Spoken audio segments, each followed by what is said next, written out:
Welcome to all. Now we are going to see about network evolution.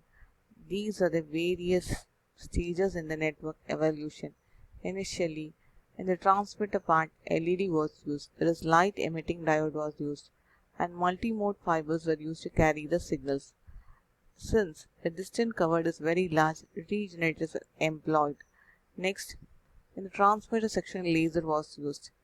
Here they employ the single mode fibers in order to reduce the dispersion. Next, laser, spatial light modulator laser used.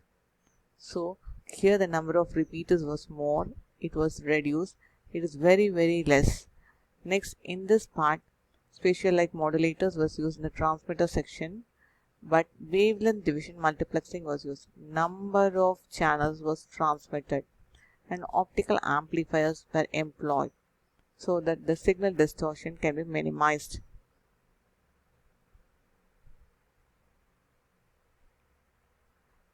See, this is the cross-sectional view of an optical fiber. It consists of two regions. One is the core. It is the central region for optical fiber, and this region is called the cladding. In this core only, the signals will be propagating by means of the phenomenon total internal reflection. This cladding provides the mechanical strength. Next is this optical fibers has some non-linear effects, as there is a dependence of refractive index on the intensity of the applied electric field. Because this material is having one refractive index, this is having yet another different refractive index. So because of it, three non-linear effects can be occurring. One is self-phase modulation, cross-phase modulation, and four-wave mixing. See, in self-phase modulation, the transmitted pulses undergo chirping. The induced chirp factor becomes significant at high power levels. The pulse broadening effects of chromatic dispersion can be enhanced in the presence of chirp. Thus, the self-phase modulation induced chirp can significantly increase the pulse spreading due to chromatic dispersion in these systems. For high bitrate system, the self-phase modulation induced chirp can significantly increase the pulse spreading due to chromatic dispersion even at moderate power levels. SPM is critically dependent not only on the sign of the group velocity dispersion parameter B2 but also on the length of the system. Next nonlinear effect is the cross-phase modulation. That is, the variation in one channel is going to affect the variation in the other channels. That is your cross-phase modulation. In a WDM system with multiple channels, the induced chirp in one channel depends on the variation of refractive index with the intensity in another channels. The third one is four-wave mixing. If the WDM system consists of frequencies F1, F2 and so on, four-wave mixing gives rise to new signals at different frequencies like sum and difference of frequencies. These signals appear as crosstalk to the existing signals in the system. These crosstalk effects are particularly severe when the channel spacing is very tight, that is, when the channels are very close to each other.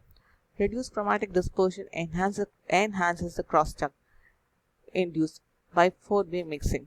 The system using dispersion shifted fibers are much more affected by four-wave mixing effect than systems using standard single mode fiber. Next is an important thing is solitons. Narrow pulses with high peak powers and special shapes are called solitons. Most of pulses undergo broadening, that is dispersion, due to group velocity dispersion when propagating through the optical fiber. That is, there is slight variation in the velocity of each and every modes we can say. The soliton pulses take advantage of non-linear effects in silica, specifically self-phase modulation to overcome the pulse broadening effects of group velocity dispersion. Thus, these pulses can propagate for long distances with no change in shape. So, this is the soliton pulse. This is the envelope of it. A pulse propagates with the group velocity 1 by beta 1 along the fiber. Because of the effects of group velocity dispersion, the pulse progressively broadens as it propagates. If beta 2 is equal to 0, all pulse shapes propagate without broadening. But if beta is not equal to 0, see, this is a mistake. If beta 2 is not equal to 0, is there any pulse shape that propagates without broadening? This is a question arises. As I already said, if beta 2 is equal to 0 means without broadening it is propagating. If beta 2 is not equal to 0 means actually there must be some pulse broadening. The key to the answer lies in the one exception to this pulse broadening effect, namely that if the chip parameter of the pulse has right sign, that is opposite to that of beta, the pulse initially undergoes compression. This happens in all cases where the chip is independent of the pulse envelope. However, when the chip is induced by self-phase modulation, the degree of chip differs the pulse envelope. If the relative effects of self-phase modulation and group velocity dispersion are controlled just right and the appropriate pulse shape is chosen, the pulse compression effect undergone by chip pulses can exactly offset the pulse broadening effect of dispersion. This happens in all cases the chip is independent of the pulse envelope. The pulse shape for which this balance between pulse compression and broadening occurs, so that the pulse either undergoes no change in shape or undergoes periodic changes in shape, only are called solitons. The family of pulses that undergo no change in shape are called fundamental solitons.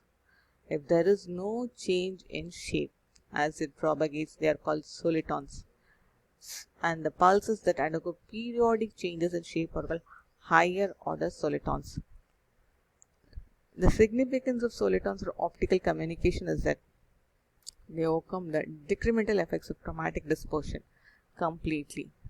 That is, the effect due to chromatic dispersion is zero if solitons is used. The solitons and optical amplifiers, when used together, offer a very high bit rate and repeaterless data transmission of very large distance. See, as we have seen in the diagram, in the last, see, once again you can refer the diagram. Seen here, optical amplifiers is used along with solitons. If it is used means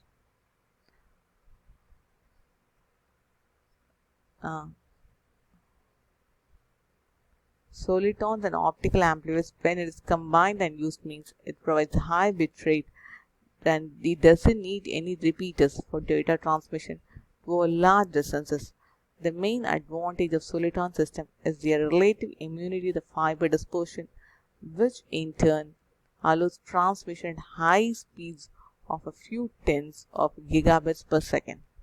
So the main thing is signal is propagating in the fiber, dispersion, attenuation, etc. is happening, so the power is lost. So when the special type of soliton pulses is used, means it has a very high good relative immunity to fiber dispersion. Because of it, loss is reduced. So the signal can be carried to the destination without any power loss, and it allows transmission at high speeds, that is high speed as well as no loss signals can be obtained if soliton pulses are used in the system. Thank you.